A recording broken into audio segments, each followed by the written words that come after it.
Komunikasi politik era reformasi semakin dinamis dengan perubahan yang cepat. Hal ini disampaikan oleh pengamat dan pakar politik Daniel Sparingga dalam kuliah tamu di kampus FISIP UB. Mantan staf khusus presiden ini melihat komunikasi politik terus berkembang dengan berbagai varian yang ada sehingga perlu dipelajari secara intens dengan melibatkan berbagai bidang keilmuan. Pengamat politik dan mantan staf khusus Presiden Daniel Sparingga mengisi kuliah tamu di kampus FISIP Universitas Brawijaya. Dalam kesempatan tersebut kepada para mahasiswa, Daniel memaparkan berbagai fenomena aktual mengenai komunikasi politik yang terus berubah. Usai kuliah tamu kepada media, Daniel mengatakan bahwa komunikasi politik saat ini berbeda dengan era sebelumnya. Era informasi menjadikan komunikasi politik berjalan lebih cepat dengan berbagai variasi yang ada.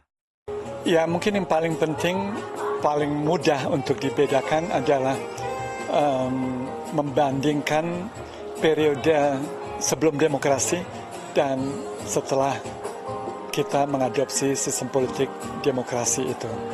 Jelas tidak hanya kepemimpinan tapi gaya komunikasi publik, gaya komunikasi politiknya jauh lebih menantang, jauh lebih mengundang persyaratan yang rumit untuk dapat menyebutnya sebagai komunikasi yang efektif atau berhasil, karena publik memiliki ruang-ruang yang tidak saja tersekat-sekat, terfragmentasi pada tingkat aspirasi dan opini, tapi juga menceritakan bahwa dinamikanya sangat tinggi.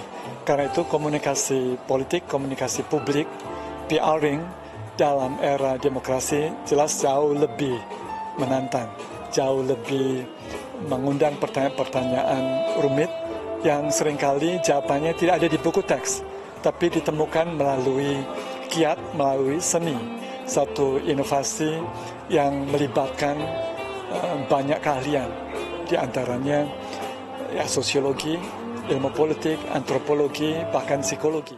Kini komunikasi politik juga tidak bisa dilepaskan dengan disiplin ilmu yang lain, seperti psikologi, sosiologi, sehingga mampu memotret hal secara lebih luas dan lebih mendalam.